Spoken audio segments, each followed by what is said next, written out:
بسم الله والحمد لله والصلاة والسلام على رسول الله وعلى آله وصحبه ومن والاه رب اشرح لي صدري ويسر لي أمري واحلل عقدة من لساني يفقهوا قولي. Mes chers frères et sœurs, assalamu alaikum wa rahmatullahi wa barakatuh. Tout d'abord, je remercie Allah tabarak wa ta'ala de m'avoir permis d'être parmi vous aujourd'hui.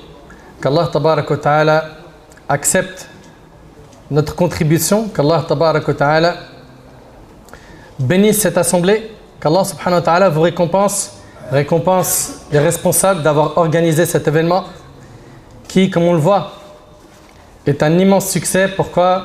Vous êtes très nombreux et ça montre à quel point vous avez soif d'entendre parler d'Allah et de son messager sallallahu alayhi wa sallam. Enfin, j'implore Allah tabarak wa ta'ala de vous bénir, de vous récompenser, de faire que cette assise soit dans votre compte de hasanat et qu'Allah tabarak wa ta'ala nous facilite de faire d'autres événements similaires. Qu'Allah subhanahu wa ta'ala récompense notre frère Alain pour l'organisation, lui et son équipe. Vraiment, jazakumullah khair jami'an. Connaissons-nous nos modèles? Voilà le thème qu'on va aborder aujourd'hui avec l'aide d'Allah tabarak wa ta'ala. Et puis je vais essayer d'aller rapidement droit au but parce qu'on a beaucoup de choses à dire sur ce sujet. Mes chers frères et sœurs, chaque communauté a ses modèles. Chaque communauté a ses modèles. Et les modèles orientent généralement la masse. Les modèles, ils sont souvent très influents et ils façonnent les idéologies des jeunes et des moins jeunes. Ceux qui motivent à faire le bien ou le mal, là je parle de tous les modèles confondus. Ce sont des gens qui ont un impact qui est très important. Et nous, en tant que musulmans, on a des modèles qui sont les prophètes, alayhim salam, qui sont les compagnons du prophète, sallallahu alayhi wa sallam, wa radiyallahu ta'ala anhum, les tabi'in, les successeurs, la génération qui est venue après les compagnons, adba' tabi'in, ulama al-umma, les savants de la communauté musulmane, les pieux. Ces gens-là sont nos modèles, nous, les musulmans. Et quand on médite un petit peu sur la situation actuelle de la communauté musulmane à l'échelle internationale, on s'aperçoit qu'on a perdu malheureusement le suivi des vrais modèles. J'ai bien dit à l'échelle internationale.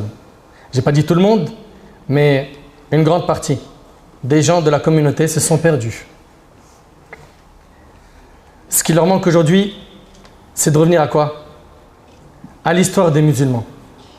Et en fait, subhanallah, à force d'ignorer notre histoire, la biographie du prophète, la biographie de nos pieux prédécesseurs, on en arrive à un stade où on importe des faux modèles et on les intègre dans la communauté musulmane.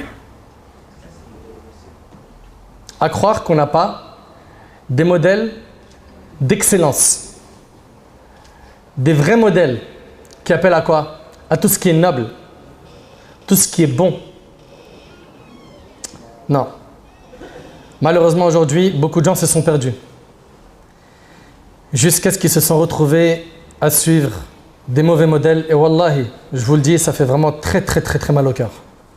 Aujourd'hui, prends un petit jeune, un ado, ou bien un de nos frères ou de nos sœurs, 18, même 20 ans, même un peu plus. T'aimes qui? Tu suis qui? Qui est la personne que tu consultes le plus quand tu vas dans les réseaux sociaux? Et écoutez par vous-même. Bien évidemment, je ne suis pas en train de généraliser. Allahumma lakal hamd, par la grâce d'Allah, il y a des gens qui sont clairvoyants. Ils connaissent les pièges des réseaux sociaux. Ils savent s'en servir pour faire des hasanat. Ils savent s'en servir pour rester dans quoi? Dans un cadre qui est licite. Mais il y en a beaucoup qui se perdent. Pourquoi? Parce que les réseaux sociaux, les personnes très influentes, les faux modèles, ils ont des codes. Et ils dictent ces codes à nos jeunes et moins jeunes. Et nous, en tant que musulmans, on a besoin de suivre les modèles qu'Allah tabarak wa ta'ala nous a envoyés.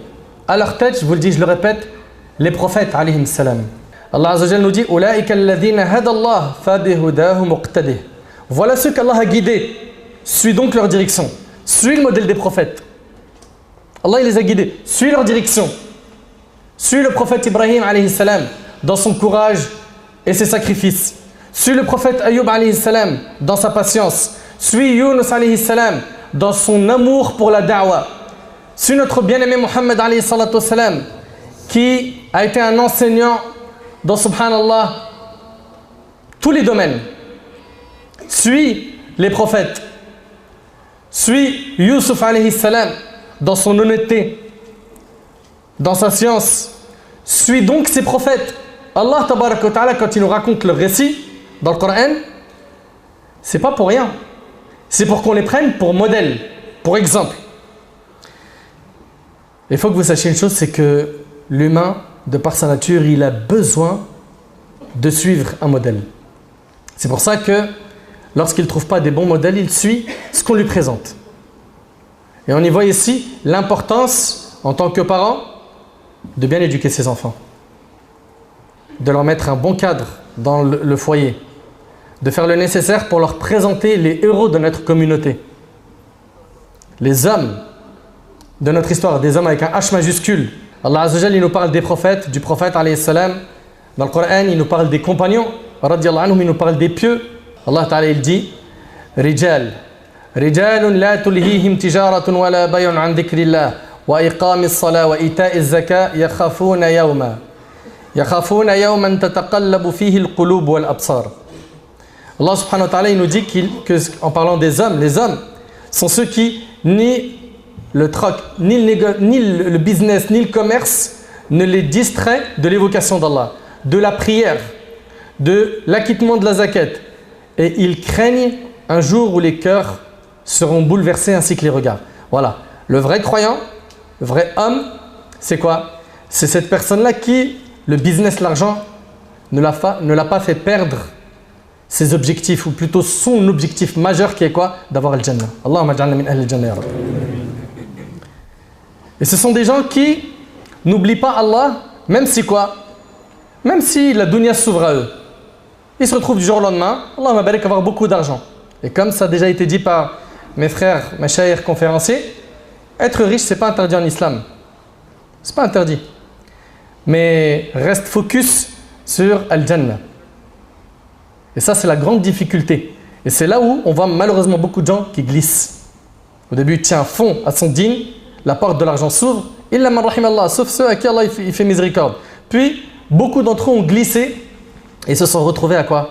À abandonner le dîn pour ad-dunya. Wal'iyadhu billah. Mes chers frères et sœurs, Allah tabaraka wa ta'ala, en nous parlant des récits de nos ancêtres, dans le Coran, il nous dit لقد كان في قصصهم عبرة عبرة لأولي الألباب ما كان حديثا يفترى. Dans leur récit, il y a certes une leçon. Pour qui? Pour les doués d'intelligence. Toi qui es intelligent, sache que dans les récits des pieux, des prophètes, des pieux prédécesseurs, il y a énormément de leçons pour nous. Dans leur récit, il y a certes une leçon, nous dit Allah, pour les gens doués d'intelligence. Ce n'est pas là un récit fabriqué. Et Allah tabaraka wa ta'ala, il nous demande de quoi? De multiplier les rappels. Ce que vous entendez aujourd'hui, ce n'est pas la première fois que vous l'entendez, n'est-ce pas? Et comme le disait un cheikh, il disait la beauté de cette religion, elle est dans sa répétition. Et Allah ta'ala, il dit wa dhakkir fa inna dhikra tanfa'ul mu'minin. Et rappelle, car le rappel profite aux croyants. Toute personne sait que lorsqu'on parle de modèle, il y a deux types de modèles. Celui qui va être utile, le bon modèle, et il y a le mauvais modèle qui est nocif. Allah tabaraka wa ta'ala, il nous parle du prophète alayhi salatu wa salam en nous disant laqad kana lakum fi rasulillah uswatun hasana. Al-aya. En effet, vous avez dans le messager d'Allah un excellent modèle à suivre. Un excellent. Je ne sais pas si vous réalisez ce qu'Allah subhanahu wa ta'ala, notre maître, le créateur Azza wa Jal, ce qu'il nous dit. Vous avez, nous dit Allah, dans le messager d'Allah, un excellent modèle à suivre. Est-ce qu'il a dit un bon modèle à suivre? Non, un excellent. Où en sommes-nous par rapport au suivi du modèle du prophète alayhi salatu wa salam dans nos 24 heures, dans notre semaine? Est-ce que quand tu te réveilles, tu penses à ce que nous enseignait le prophète alayhi salatu wa salam? Tu t'es réveillé. Alhamdulillah alladhi ahyana ba'da ma amatana wa ilayhi an-nushur. Tu vas aller faire tes besoins. Il y a l'invocation avant d'aller faire ses besoins. Tu vas aller faire tes ablutions. Est-ce qu'après les ablutions, tu fais les afkars? En fait, un bon musulman, c'est quelqu'un qui pense constamment au prophète alayhi salatu wassalam. Toute ta journée, tu penses à ses enseignements. Pourquoi? Parce que tu l'as réellement pris comme modèle. Allah tabarak wa ta'ala, il nous parle du prophète Ibrahim. قَدْ كَانَتْ لَكُمْ أُسْوَةٌ حَسَنَةٌ فِي إِبْرَاهِيمَ وَالَّذِينَ مَعَهُ الآية. Certes, vous avez un bel exemple à suivre en Ibrahim et en ceux qui étaient avec lui. Et Allah tabarak wa ta'ala, il nous parle des mauvais modèles, les faux modèles, qui sont malheureusement très nombreux. Allah ta'ala, il dit وَجَعَلْنَاهُمْ أَئِمَّةً يَدْعُونَ إِلَى النَّارِ وَيَوْمَ الْقِيَامَةِ لَا يُنصَرُونَ. Nous fîmes d'eux des dirigeants qui appellent les gens au feu. Et malheureusement, on en a à l'appel aujourd'hui, surtout avec les réseaux sociaux. Les gens, en fait, subhanallah, moi je parle surtout des nôtres, nos frères, nos sœurs, musulmans et musulmanes, qui utilisent les réseaux sociaux pour propager le fasad, la corruption, ce qui est illicite. Mais est-ce que vous mesurez la portée de votre parole? C'est-à-dire que, subhanallah, si vous ne vous repentez pas, même après votre mort, les gros mots que vous avez dit en vidéo, sur le net, que vous avez mis sur YouTube, etc., les insultes, les moqueries, tout ce qui est haram que vous avez laissé, ça circulera après votre mort. Et dans votre tombe, le compteur de péché ne s'arrête pas. Est-ce que ces gens-là, ils réalisent? Et si les gens adoptent ces mauvais comportements que vous avez laissés, ils répètent les mêmes gros mots que vous avez initiés, parce qu'aujourd'hui, on les voit, hein, initiés dans les gros mots, dans les moqueries, etc. T'imagines toutes les personnes qui vont répéter la même chose que toi, tu as leur péché, et ça continue après ta mort si tu ne t'es pas repenti. Rapidement, voyons les bons modèles. Notre bien-aimé Muhammad sallallahu alayhi wa sallam. Subhanallah, avant l'islam, vous savez tous qu'il était appelé l'honnête, le digne de confiance, n'est-ce pas? Puis après, il reçoit la révélation, il va voir Khadija, elle l'emmène chez Waraq ibn Nawfal qui lui dit: toute personne qui est venue avec ce message a été combattue. Tu vas être chassé de ton peuple. Et ça, c'est ce qu'il entend dès le début. Et il en est étonné. Puis le temps avance, mais comme il est couvert par son oncle Abu Talib, Quraysh commence à quoi? À sévir autour des compagnons. Et commence à faire souffrir les compagnons. Et vous connaissez de nombreuses histoires que je ne vais pas répéter. Et si vous ne les connaissez pas, s'il vous plaît, étudiez la religion. Allah barik fikoum, vous n'avez plus aucune excuse aujourd'hui. Les instituts, il y en a en présentiel et en ligne à l'appel, par des gens qui ont étudié, qui ont un cursus, qui ont un vrai bagage, qui ont étudié chez des gens de science. Vous n'avez plus d'excuses. Tout comme tu as réussi à trouver un créneau pour jouer au foot, et toi ma soeur pour tes petites sorties, etc., il faut impérativement que tu mettes dans ton planning un moment où tu apprends à connaître ton Seigneur Azza wa Jal. Le prophète, alayhi salatu wassalam, il reçoit des gens de Médine qui viennent en l'an 11, puis il commence à préparer un terrain pour s'installer à Médine. L'année d'après, c'est une petite poignée d'une dizaine de personnes. L'année d'après, il voit qu'ils sont plus nombreux à venir de Médine à la Mecque. Puis il envoie avec eux Mus'ab ibn Umayr qui appelle les gens à l'islam, c'est un compagnon. Et Médine commence à se préparer, pourquoi? Pour accueillir le prophète alayhi salatu wassalam. Notre bien-aimé alayhi salatu wassalam va vivre beaucoup d'épreuves. Il va quitter la Mecque, sa ville natale, qu'il aime énormément. Il va arriver à Médine, beaucoup d'épreuves. Son émigration n'a pas été simple, qu'il a faite avec Abu Bakr et d'autres personnes. Il arrive là-bas, la bataille de Badr s'enclenche, puis après la revanche Uhud, puis la bataille des coalisés, et ça s'enchaîne. C'est dur. Ok? Et le prophète, alayhi salatu wassalam, quand on regarde, subhanallah, au moment du pèlerinage d'adieu, il a plus de 100 000 personnes qui vont faire le hajj avec lui. C'est le fruit de son travail. Et quand on regarde aujourd'hui, Allahu Akbar, les gens qui ont suivi le prophète, alayhi salatu wassalam, aujourd'hui à nos jours, on est environ quoi? Environ 2 milliards dans le compte de ses bonnes actions. Le prophète, alayhi salatu wassalam, il a sacrifié de son temps. Pourquoi? Pour que les gens disent La ilaha illallah. Et subhanallah, c'était très difficile avec Quraysh, tant qu'Abu Talib était vivant, de toucher au prophète, alayhi salatu wassalam. Abu Talib, c'était pas un musulman, c'était l'oncle du prophète, mais il le couvrait. Et Abu Talib, qui voit les Qurayshites lui dire dis à ton neveu, voilà, qu'il lève le pied, hein, façon de parler. Puis le prophète, alayhi salatu wassalam, a cru alors que la confiance de son oncle en lui avait faibli, qu'il n'avait ni soutien ni aide et que son oncle allait l'abandonner. Il a dit alors ô oncle, écoutez bien s'il vous plaît. Et ça c'est un modèle pour nous. Il a dit ô oncle, je jure par Allah que s'il mettait le soleil dans la main droite et la lune dans la main gauche afin que j'abandonne ma religion, je ne l'abandonnerai point.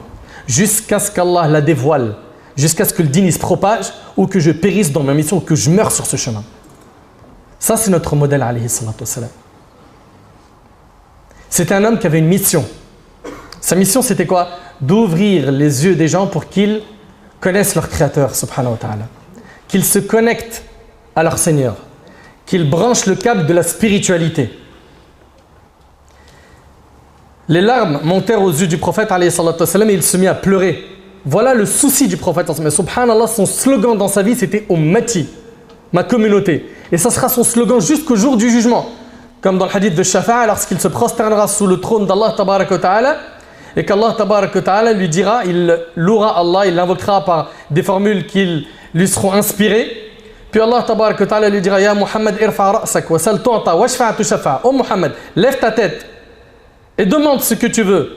Et tu as le droit à l'intercession. La première chose qu'il va dire, c'est quoi? Ummati, ummati, ma communauté, ma communauté. Et même quand les gens passeront sur le pont du Sirat, il sera sur les côtés du pont en train de dire quoi? Allahumma sallim salam, Allah accorde le salut. Notre prophète s'en était donc soucieux. Pourquoi? Pour qu'on ait accès au Firdaus. Et il a éduqué ses compagnons à être des hommes qui avaient le même ham, le même souci que le prophète alayhi salatu wassalam. C'était quoi? Que les gens branchent le câble de la spiritualité, se connectent à leur Seigneur. L'imam Ahmad rahimahullah a rapporté dans son musnad avec une chaîne de transmission valide que Omar ibn Khattab radiyallahu anhu, vous connaissez Omar, il a dit, si on mettait la foi de toute la communauté dans un côté d'une balance et celle d'Abu Bakr sur l'autre côté de la balance, la foi d'Abu Bakr pèsera plus lourd. Vous entendez? La foi de ce compagnon, si on la mettait sur le plateau d'une balance et toute la communauté sur l'autre plateau de la balance, la foi d'Abu Bakr serait plus lourde. Qui dit ça? Omar. Et l'imam Ahmad a rapporté dans son musnad avec une chaîne de transmission valide, et Ahmad Shakir a authentifié la chaîne de transmission que Ali radiallahu anhu. Qui a dit ça? Ali, ouvrez bien vos oreilles, radiallahu anhu a dit, le meilleur de cette communauté après son prophète sont Abu Bakr et Omar. C'est Ali radiallahu anhu qui a dit ça. L'imam al-Zahabi a dit, et ceci a été rapporté plusieurs fois de la part de Ali radiallahu anhu. Lors de la bataille de Tabouk, quand le prophète alayhi salatu wassalam appela les musulmans à contribuer généreusement au financement de l'armée, Omar radiallahu anhu, il a donné la moitié de sa fortune. Fi sabilillah, la moitié de ta fortune. T'imagines? Imagine que tu es quelqu'un qui a énormément épargné. On appelle au don et tu donnes la moitié de ta fortune.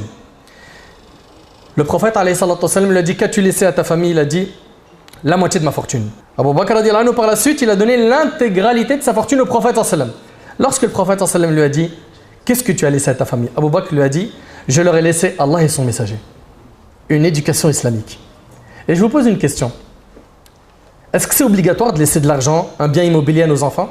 C'est pas obligatoire. Après, dans le hadith de Saad, le prophète sallallahu alayhi wa sallam, il a dit à Saad que tu laisses tes enfants à l'abri du besoin, c'est mieux que tu les laisses dans le besoin. D'accord? Donc, leur laisser quelque chose, c'est pas interdit. Mais wallahi l'azim, le plus important, c'est de leur laisser quoi? Une vraie aqida, le din. Une croyance en Allah tabaraka wa ta'ala ferme. Un vrai tawakkul ala Allah. Une vraie confiance en Allah. Qu'ils sachent que le rizq, la subsistance, t'inquiète pas, ça vient d'Allah. Et dans le hadith rapporté par l'imam Ahmad, le prophète il a dit, si vous vous en remettiez à Allah comme il le faut véritablement, il vous accorderait votre subsistance comme il l'accorde aux oiseaux. Ils partent le matin le ventre vide et rentrent le soir le ventre plein. Donc si tu laisses une éducation solide à tes enfants, t'inquiète pas pour sa subsistance. Il ne mourra pas de faim. Il remplira le frigo, comme disent les jeunes. T'inquiète. Ok? Et ça, subhanallah, on voit ici qu'Abu Bakr radiallahu anhu, il a tout donné. Ok? Fi sabilillah. Omar radiallahu anhu, il a dit, par Allah, dorénavant, je ne te devancerai jamais, ya Abu Bakr. Et on y voit ici quoi? Que nos ancêtres, radiallahu ta'ala anhum, quand il s'agissait du paradis, c'était les premiers. Dès qu'ils entendaient qu'il y avait quoi? Le paradis en jeu, direct.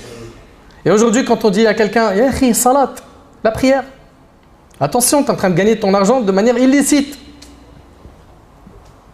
Mais comme, malheureusement, cette catégorie de personnes n'a pas comme principal objectif le paradis, il ne capte pas ce que tu dis, il n'a pas le même réseau que toi.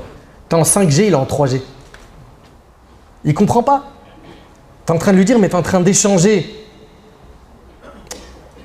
le Jannah par du faux.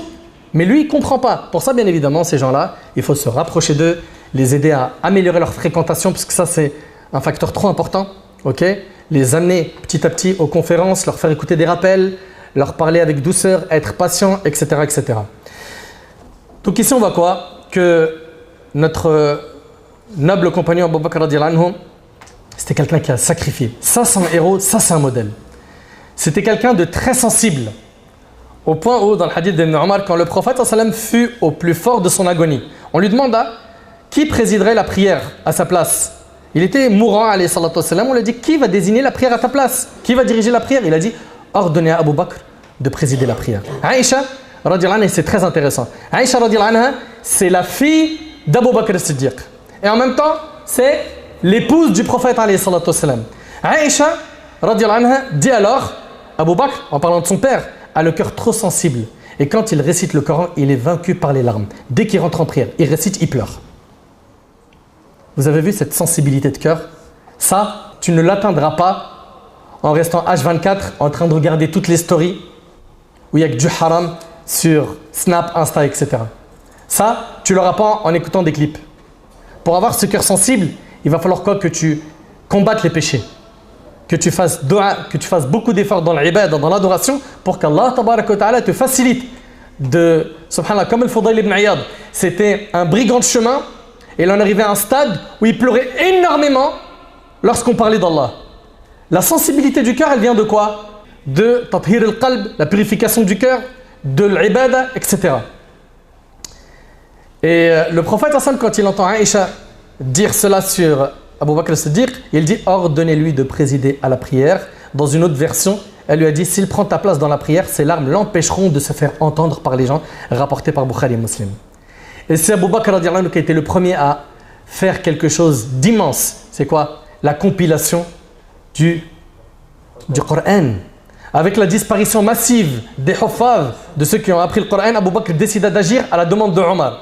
Il convoqua à cet effet le célèbre compagnon Zayd ibn Thabit, qui était parmi les scribes du prophète et le chargea de faire ce colossal mais noble travail. Laissons Zayd nous raconter lui-même cette invitation du calife, telle que le rapporte l'imam al-Bukhari. Quand je me suis présenté devant le calife, j'y ai trouvé Omar ibn Khattab. Abu Bakr me dit, beaucoup de huffaz ont été tués le jour de l'Yamam. Il y a eu une bataille où il y a plein de musulmans, des compagnons qui connaissaient le Coran par cœur, qui ont été tués. Et je crains que cela se produise dans d'autres lieux où les musulmans combattent. Les huffaz, ceux qui connaissent le Coran par cœur, qui sont nombreux parmi ces combattants, en disparaissant, emporteraient avec eux une partie du Coran qu'ils mémorisent. C'est pour cela que j'ai perçu la nécessité d'assembler le Saint-Coran et de le réécrire afin qu'il soit conservé.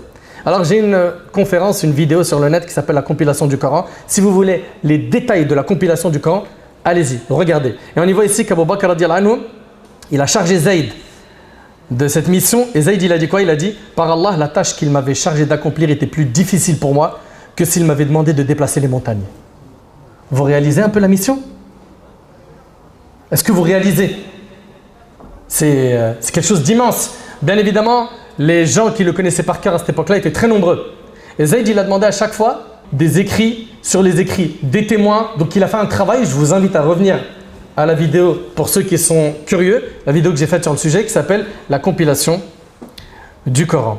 Omar ibn Khattab radiyallahu anhu, le prophète sallallahu alayhi wa sallam a dit, méditez s'il vous plaît, il a dit s'il devrait y avoir un prophète après moi, ça aurait été Omar. T'imagines un peu? Est-ce qu'on connaît Omar ibn Khattab radiyallahu anhu? C'est un modèle, c'est un héros.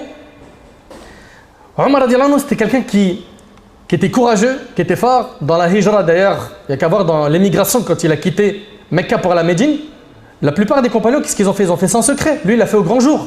Je pars. Que celui qui veut que ses enfants soient orphelins ou sa femme veuve. Il est parti au grand jour. Omar, très courageux, radiyallahu anhu. Jusqu'au point où le prophète dans Sahih al-Bukhari, il a dit que quand il prenait un chemin, le diable en prenait un autre. C'était quelqu'un qui se remettait en question. Et on a besoin de se remettre en question et de suivre le modèle. Omar radiyallahu anhu, il va voir Hudhayfa ibn al-Yaman, il lui dit, est-ce que le prophète a cité mon nom parmi les hypocrites? Pourquoi il a dit ça? Parce que Hudhayfa radiyallahu anhu, c'était un compagnon qui avait la liste des noms des hypocrites. Et Omar il lui dit, est-ce que moi j'en fais partie? Est-ce que nous on se remet en question? Ou est-ce que pour nous tout va bien, on est au top? Et c'est lui qui disait, jugez-vous avant d'être jugé. Omar radiyallahu anhu. Un jour il arrivait en retard à la prière du vendredi. Lorsqu'il est monté sur le minbar pour faire le discours, il s'est excusé auprès des gens et il leur a dit: on était en train de recoudre mon qamis, mon vêtement, et j'en avais pas d'autre à part celui-là. Pendant son califat, on l'a vu, subhanallah, pendant qu'il lapidait les stèles au Hajj, avec 14 retouches sur son vêtement. Ce sont des gens qui n'ont pas accordé d'importance à la vie d'ici-bas. Alors, est-ce que je suis en train de vous demander de porter des vêtements qui sont déchirés, usés? C'est pas ça. L'idée, ici, c'est quoi? C'est qu'ils n'ont pas accordé d'importance à ce bas monde. Alors qu'aujourd'hui, il y a des gens qui vivent que pour ça, pour l'euro. Quand il était calife, son ventre faisait du bruit tellement il avait faim. Et radiallahu anhu, il disait à son ventre: fais du bruit ou n'en fais pas, tu ne mangeras pas à ta faim avant les enfants des musulmans. Ça, c'est nos modèles. Uthman radiallahu ta'ala anhu, ce noble compagnon, il est à Médine, il apprend qu'Héraclius, le roi des Byzantins, prépare une armée gigantesque pour aller envahir les musulmans à Médine. Le prophète sallam souhaitait vaincre Héraclius et son armée chez eux avant même qu'ils arrivent à Médine. Et à cette époque, il faisait très très chaud, une chaleur insupportable. Le prophète sallam se mit alors à inciter les compagnons à faire des dons afin de préparer l'armée. Et subhanallah, le prophète sallam incita les compagnons à préparer Jayshul Usra. Jayshul Usra, c'est l'armée de la détresse, de la dureté, de la difficulté. Uthman radiallahu anhu, il s'avance et il va résoudre la crise. Qu'est-ce qu'il va dire? Il va dire: j'apporte 1000 dinars d'or. Alors, pour ceux qui ont étudié un petit peu de fiqh, le nisab, la quantité minimale imposable en dinars d'or, c'est combien? En dinars d'or. J'entends pas. Non. À partir de combien de dinars tu as le nisab? Personne. Je vois pas mal de mes élèves là, j'ai pas envie de les interroger, ils vont me dire pourquoi en public. Alors? Non. En dinars d'or. T'es pas loin. Bon, c'est bon. 20 dinars d'or. 20 dinars d'or, c'était le nisab. D'accord? Qu'est-ce qu'il va donner ici?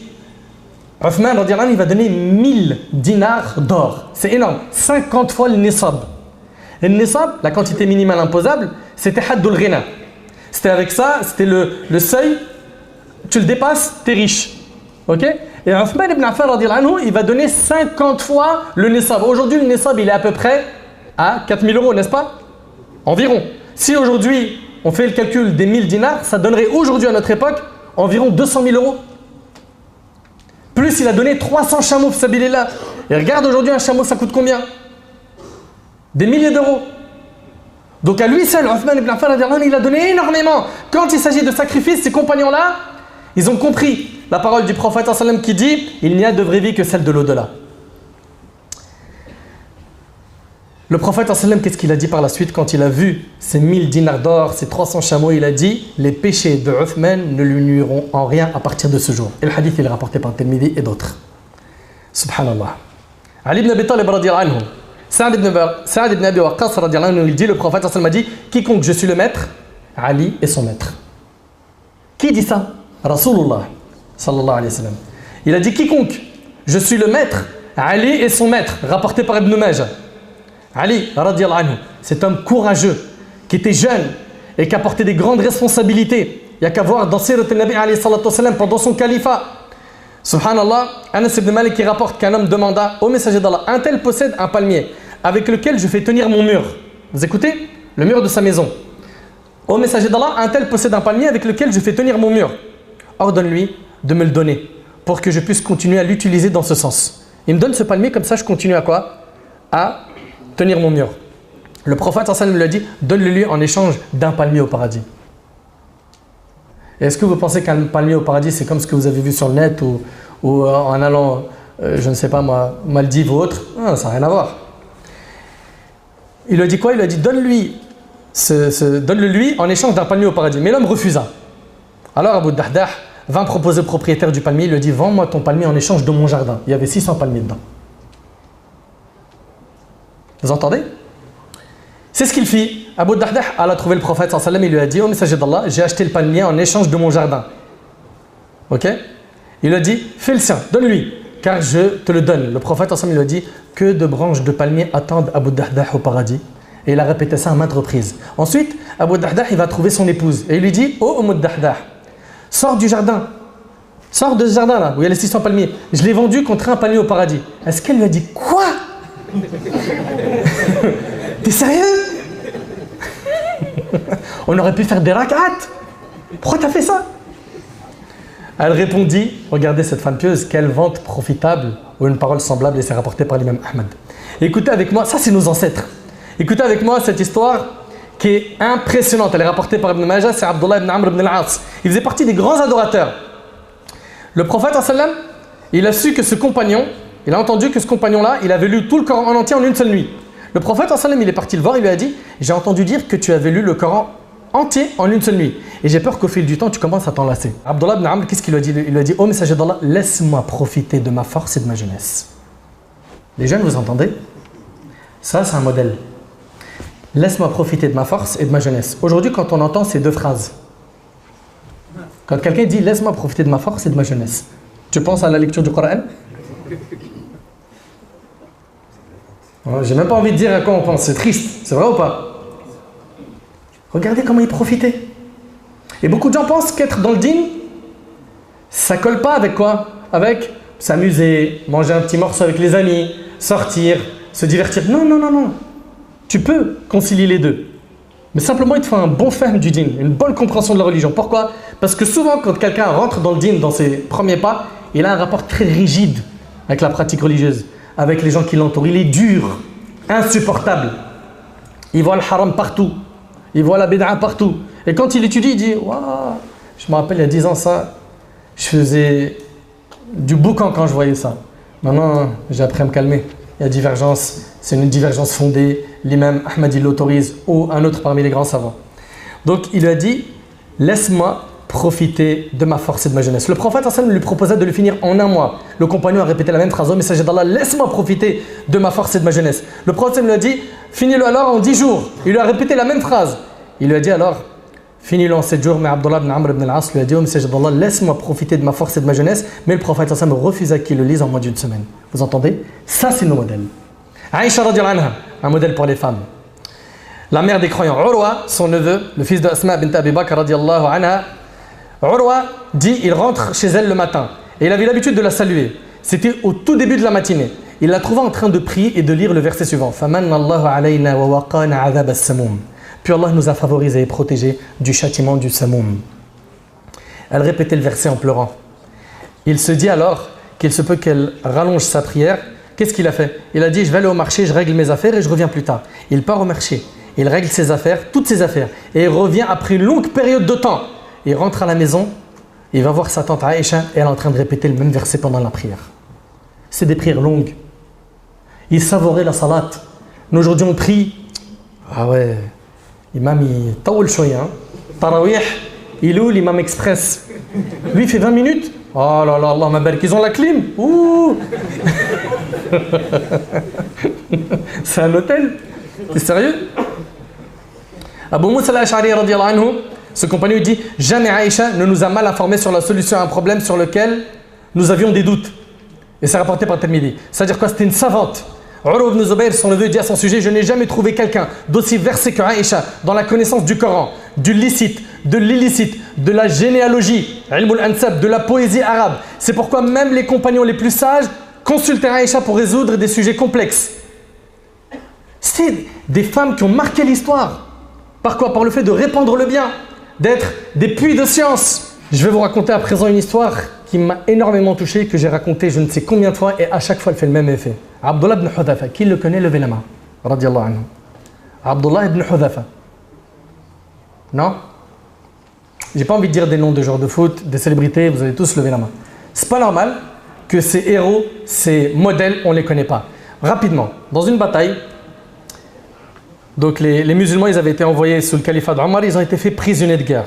Alors, l'empereur Héraclius, en entendant que l'un des prisonniers était un sahabi, un compagnon, il était heureux.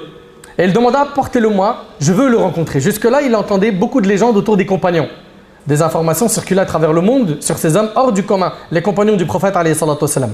Il était donc fasciné et il voulait voir de ses yeux un compagnon. C'est pourquoi Héraclius exigea de le voir.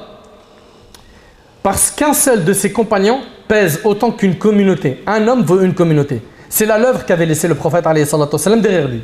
Ainsi, Abdullah ibn Hudhafa qui était jeune, c'est on va dire une vingtaine, trentaine d'années, il est apporté à l'empereur Héraclius avec des chaînes aux mains et un boulet aux jambes. Ils le placèrent devant Héraclius et ils eurent des échanges. Héraclius remarqua que malgré son jeune âge, il était très intelligent. Héraclius dit à Abdullah ibn Hudhafa, deviens chrétien et je te libère. Abdullah ibn Hudhafa lui a dit, non, jamais je n'abandonnerai ma religion. Héraclius lui a dit alors, deviens chrétien et je te donne la moitié de mon royaume. La moitié de mon royaume. C'est un roi. Abdullah ibn Hudhafa répondit, non. Chers frères, pensez à cela. La moitié d'un royaume. Subhanallah. Le sahabi se voit offrir la moitié d'un royaume et il refuse. Héraclius lui a dit, deviens chrétien et je te donne ma fille en mariage. Et médite, s'il prend la fille d'Héraclius en mariage, le jour où Héraclius y meurt, là c'est plus la moitié du royaume. C'est tout le royaume.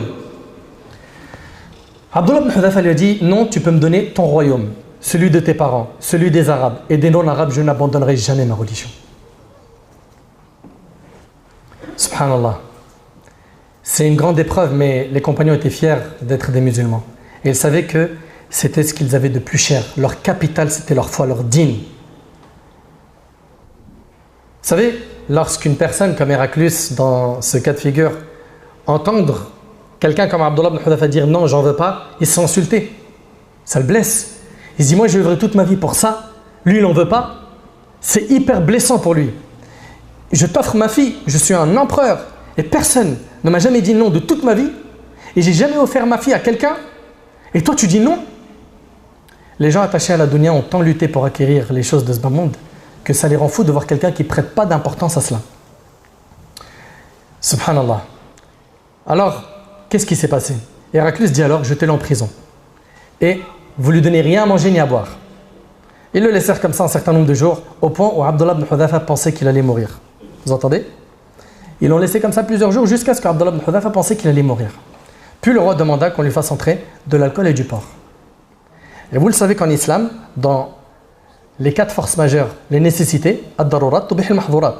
C'est une règle. C'est quoi? C'est que faman ittarra ghayra baghin wala 'ad fala ithma alayh. Allah tabaraka wa ta'ala, il nous dit que celui qui est contraint, sans le vouloir et sans avoir l'intention de recommencer, il n'a pas de péché. Sous la contrainte, ici, pour ne pas mourir de faim, tu peux consommer de ce qui est interdit. D'accord? Et on sait que dans notre religion, on n'a pas le droit de consommer cela.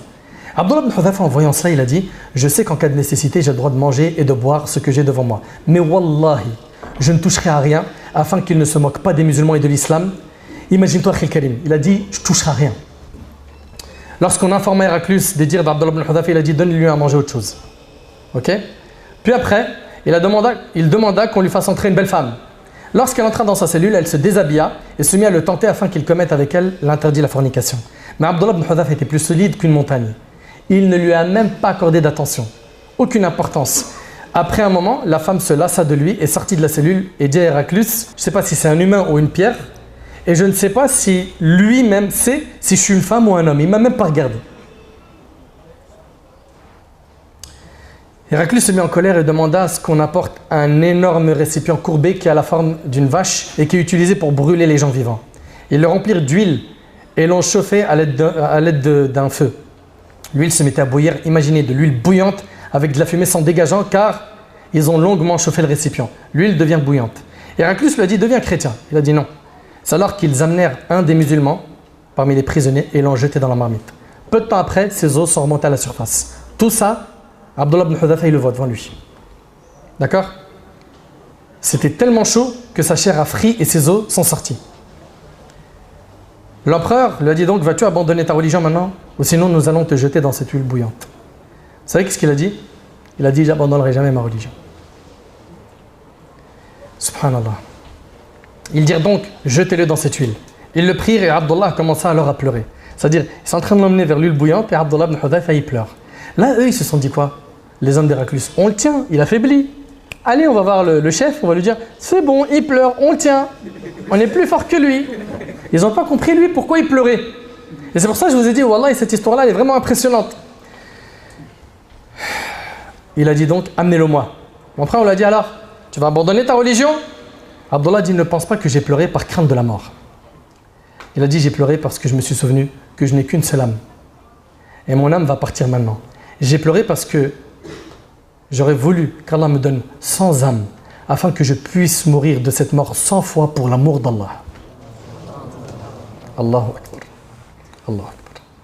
Je pleurais pas parce que j'étais effrayé de la mort. Parce qu'il voulait quoi? La récompense de shahid. Allahu Akbar. Je pense que c'est un degré de foi qu'on a du mal à imaginer. C'est vrai ou pas? Ça, c'est l'éducation qu'a laissé le prophète alayhi salatu wassalam.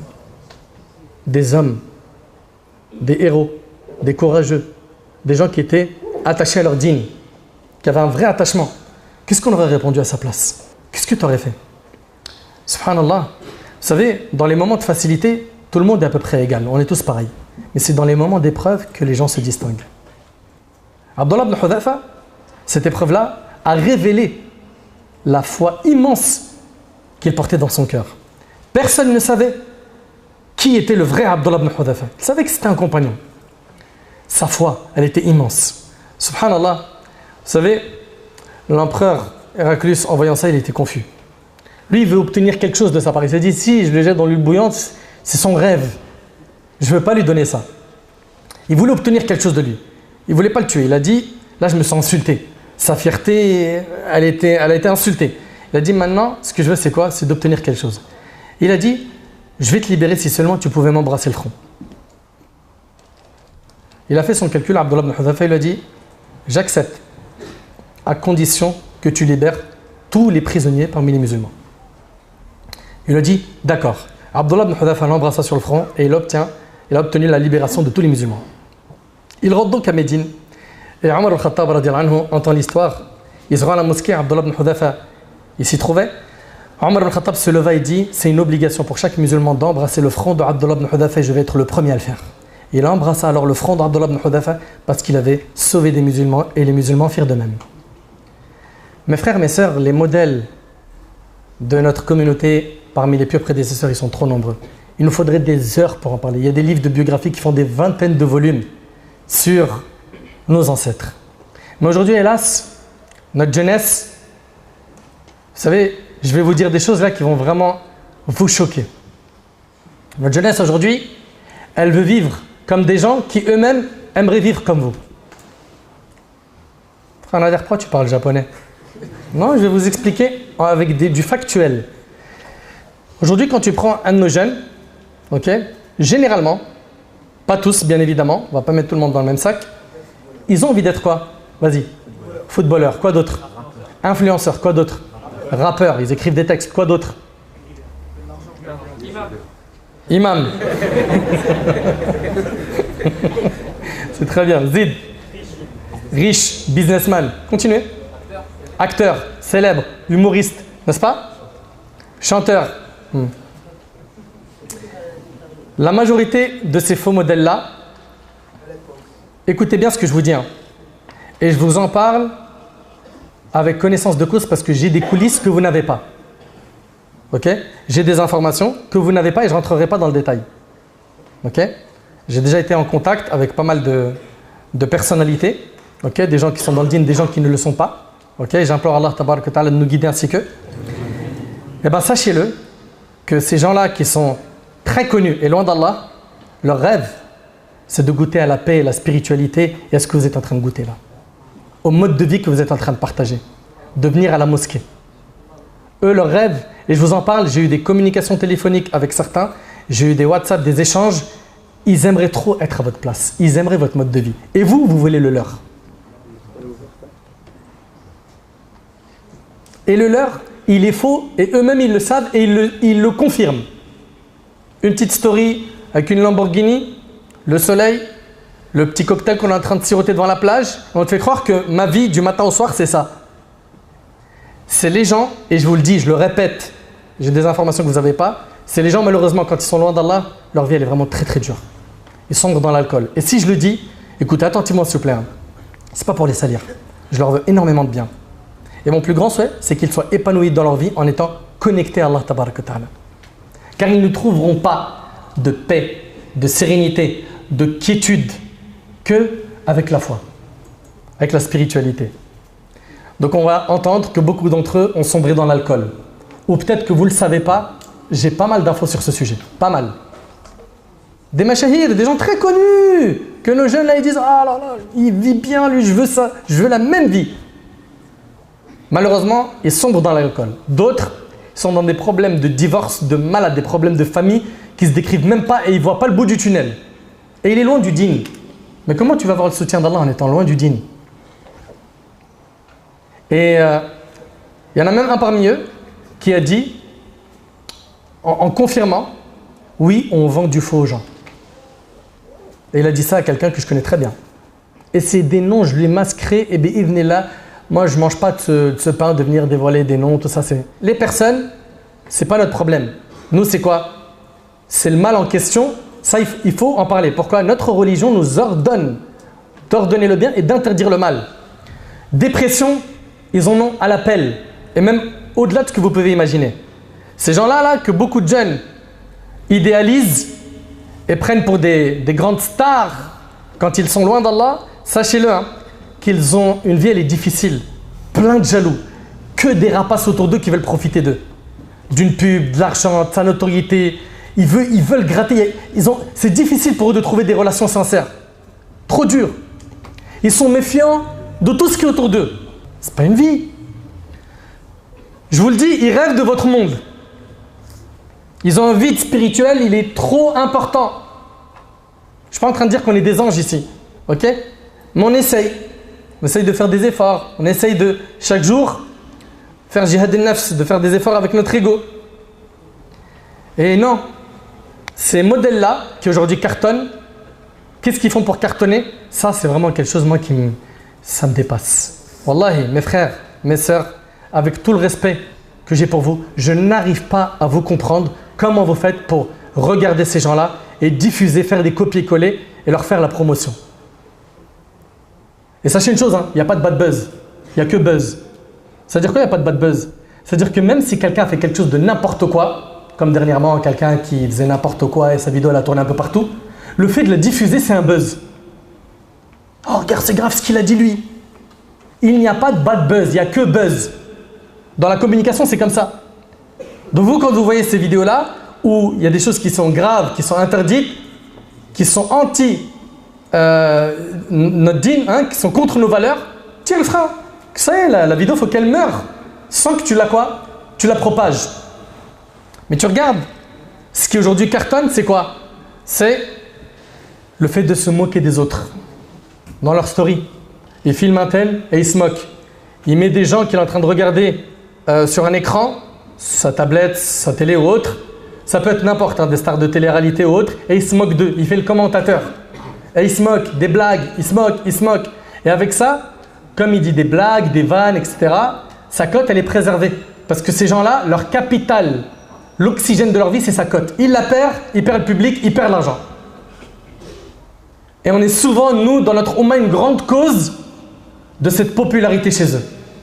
Parce que vous êtes curieux, vous les consultez comme le journal. Ils vont se moquer.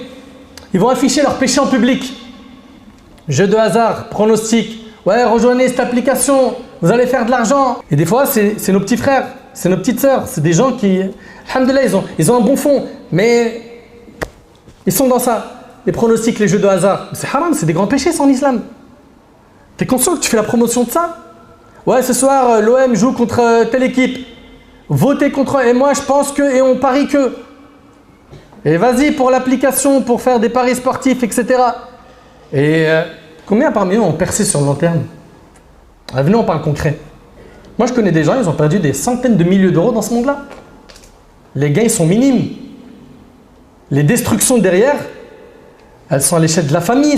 C'est terrible. Des gens qui ont perdu leurs femmes, leurs enfants, etc. Moquerie du dîn, ça marche, ça fait cliquer. Moque-toi de la religion. Comme un petit jeune, on m'a montré. Moi, je vous le dis encore une fois, les personnes, ça ne m'intéresse pas. Moi, c'est ce qu'ils véhiculent. Ok, j'ai rien contre cette personne en question, que je ne sais même pas d'ailleurs comment elle s'appelle. On m'a envoyé qu'il a mis une story, une publication, il a mis quand le vendredi, je lui dis de mettre Al-Kahf, mais Al-Kahf, Surat Al-Kahf, la Surat 18. Il est recommandé de la lire, Surat Al-Kahf, le vendredi. Quand le vendredi, je lui dis mets Al-Kahf et qu'il met Damso Kalf. Tu veux rigoler, tu veux faire le drôle. Mais tu sais qu'en touchant au dîn qui est sacré, tu peux perdre ta foi, tu peux annuler l'islam que tu as. Vous croyez que c'est sans conséquence? C'est des paroles qui annulent le dîn, qui annulent la religion, qui annulent l'islam. Donc tu veux faire de l'humour? Touche pas au dîn, mens pas, te moque pas. Il y a trop de dawab et trop de règles que tu dois respecter en tant que musulman. Ces gens-là aujourd'hui que les gens veulent à tout prix suivre et imiter, hein, ces stars qui vendent du faux, qui sont des faux modèles, on les voit de jour en jour être des mendiants sur la toile. De la mendicité médiatique. Ouais, pourquoi vous likez pas? Ouais, je fais des vidéos, ça accroche plus. Pourquoi vous aimez plus mes vidéos? C'est plus drôle? Dites-moi, vous voulez voir quoi? Ouais, je reçois trop de critiques en ce moment. Ma cote, elle a chuté. T'es un mendiant. T'es un mendiant de like. Mais tu vaux mieux que ça, mon frère. Ma soeur, tu vaux mieux que ça. D'autres, comment ils font pour vivre? Les clashs, j'en ai déjà parlé dans la khutbah il y a 2 jours. Pour pouvoir continuer à exister, je vais clasher un tel. Et il me clash. Ok? Des fois c'est organisé, des fois ça ne l'est pas. Ou des fois je vais demander un octogone avec un tel. Pourquoi? Pour que les gens continuent à parler de moi. Franchement, c'est quoi cette vie? Non mais sérieusement. Et il y en a plein, subhanallah, qui aujourd'hui jouent de l'outil que je vais citer maintenant. C'est quoi? C'est salir l'honneur des gens, dévoiler leurs défauts. Il va creuser dans sa vie à fond et il va dévoiler ça sur le net. Pourquoi? Parce que les gens, ils aiment le croustillant. Ok? Et après ça, qu'est-ce qui se passe? Tout le monde like, sa cote elle est toujours là, lui continue ses contrats de pub, etc., etc. Il continue à se faire de l'argent sur quoi? Sur de la médiocrité. Et toi, t'es l'outil qui lui permet de grimper, d'exister. Dévoiler les défauts. Mais vous avez oublié que le prophète il a dit que celui qui cache les défauts de son frère, Allah il lui cache les siens sur terre et dans l'autre monde. Et l'inverse, celui qui dévoile les défauts de son frère, Allah il dévoile les siens. Tôt ou tard, toi qui t'amuses à chercher les défauts dans la vie des gens, tôt ou tard ça va te tomber dessus. Tôt ou tard aussi, tes péchés vont être dévoilés. Une parmi les choses aussi qu'on voit et qui marche et qui ramène du like et qui cartonne, c'est l'exhibition de certains de nos frères, de certaines de nos sœurs. J'ai bien dit certains, certaines. Ou bien d'autres encore qui vont filmer leur femme dans leur story en exposant leur forme dans leur story parce qu'elle est mignonne, elle est belle, etc. Ok? Elle a un beau physique. Et en faisant ça, les gens ils sont toujours à la recherche d'une story avec sa femme. Je vous pose une question. Si ce type de personne n'est pas la définition même du dayouf, alors je me demande, c'est quoi la définition d'un dayouf? Être un vrai homme, c'est respecter le dîn et pas être un dayouf. Vous remarquerez aussi une autre chose, si vous regardez bien ce monde-là, il est vraiment éphémère. C'est-à-dire quoi? La cote, elle brille 2-3 ans, elle est venue, elle a chanté un petit peu, elle a cartonné, elle a percé. 2-3 ans après, ça y est, t'es démodé. On veut quelqu'un d'autre. La masse veut toujours quelqu'un d'autre. Ah, t'écoutes encore ces sons, t'es démodé, trop ancien. Ok? Donc, tout ce monde-là, il est faux. C'est brillant pour rien. Le musulman, il doit faire quoi? Il doit s'attacher à ses valeurs et suivre les vrais modèles qu'Allah Tabarak wa Ta'ala nous a envoyés. Subhanallah, il y a un ami à moi qui m'a dit, j'étais dans la drogue et il a tapé beaucoup de chiffres dans la drogue. Beaucoup. Il me dit, j'ai jamais été bien. Prison, machak, etc. Je suis rentré dans le dîn, je me suis retrouvé avec un salaire de 1000 et quelques euros. Il a demandé à sa femme, ça c'est un acompte? Il ne comprenait pas. Il a toujours eu des grands chiffres en salaire. Il a dit, est-ce que ça c'est un acompte? On va me verser le salaire après? Mais il me dit, Wallah el Adim, il me dit, Nader, tu sais, je touche moins qu'avant, mais comment je me sens bien à l'intérieur. Et ça, c'est un message que j'ai adressé à mes frères et à mes sœurs, où j'ai critiqué les mécanismes qui sont tordus, dans lesquels ils sont. Lâchez le monde du haram. Et gardez en tête que le prophète, il a dit, celui qui délaisse une chose pour Allah, Allah lui remplace par une chose meilleure. T'inquiète pas, tu ne vas pas mourir de faim. Celui qui s'occupe de ta subsistance, à toi et ta femme et ta famille, c'est pas toi, c'est Allah. Aie confiance en lui. Et il y a des choix de vie à faire. Et c'est vrai que c'est difficile. Mais les sacrifices payent, ici-bas et dans l'au-delà. Ahibati fillah, le prophète il a dit, ne suivez pas aveuglement. Regardez ce qu'il dit alayhi salatu wassalam. Ne suivez pas aveuglement en disant si les gens agissent bien, nous agirons bien, et si les gens agissent mal, nous agirons mal. Le prophète dit soit pas de cela, mais plutôt apprêtez-vous à agir en bien s'ils agissent en bien, et dans le cas où ils agissent mal, ne soyez pas injustes, rapporté par Tirmidhi. Et Allah tabaraka wa ta'ala, il a dit wa in tuti' akthara man fil ard yudilluka an sabilillah. Et si tu obéis à la majorité de ceux qui sont sur la terre, ils t'égareront du sentier d'Allah. Ne pense pas que c'est parce qu'il y a un grand nombre qui fait telle chose mal que ça devient quelque chose d'autorisé dans le dîn. Allah il a dit, si tu obéis à la majorité de ceux qui sont sur la terre, ils t'égareront du sentier d'Allah. Et le hadith, vous le connaissez par cœur, le prophète sallallahu alayhi wa sallam il a dit « Al-mar'u ma'a man ahab » L'homme, le jour du jugement, il sera ressuscité avec les gens qu'il aime. T'aimes les croyants, tu seras ressuscité en leur compagnie en al-qiyamah. Tu auras à ta proximité Rasulullah sallallahu alayhi wa sallam.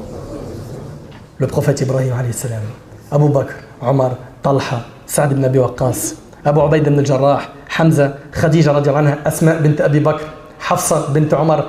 Tu aimes les pieux, tu seras ressuscité en leur compagnie. Autour de toi, t'imagines, le jour du jugement, c'est un jour dur, il fait peur. Autour de toi, tu as les compagnons, tu as les prophètes. C'est pas rassurant, c'est pas une bonne chose. Si tu aimes les menteurs, tu seras avec eux. Tu aimes les rappeurs, j'implore Allah subhanahu wa ta'ala de les aider à se repentir, surtout qu'aujourd'hui, subhanallah, ils sont devenus des modèles pour beaucoup de gens dans le fasad. Ils ont rendu normal les insultes, les gros mots, les moqueries, hein, la vulgarité, etc. etc. T'aimes les stars qui sont dans le haram, tu seras ressuscité avec ceux que tu aimes. Pour terminer, Hibati Fillah, le prophète il a dit, ce moment dans le hadith d'Abu Kabsha, il appartient à 4 catégories de personnes. Il y a 4 catégories de personnes sur terre. Rapidement, le prophète il dit les biens de ce monde appartiennent à l'un de ces 4 individus. Quelqu'un à qui Allah a octroyé une fortune, il a de l'argent et il a la science, il a le dîn. Il craint Allah dans la façon de dépenser son argent, il en donne à ses proches et il sait qu'Allah a une part dans cette fortune. Lui, il a la meilleure position. C'est quelqu'un, il a quoi? La religion et l'argent. Il dépense dans les nobles causes. Lui, c'est le numéro 1, c'est le top. Deuxième type de personne, c'est quelqu'un qui a quoi? Rapidement. Il n'a pas d'argent, mais il a la religion. Il aimerait être comme le numéro 1. Il dit, si seulement j'étais comme le numéro 1, qu'est-ce qu'il dit le prophète alayhi salatu wassalam? Il dit, il est alors jugé sur son intention. Lui et le précédent sont égaux dans la récompense. Ils sont égaux. Troisième catégorie de personnes. Quelqu'un, il a beaucoup d'argent, il n'a pas de dîn. On vous fait un dessin de comment ces gens-là vivent?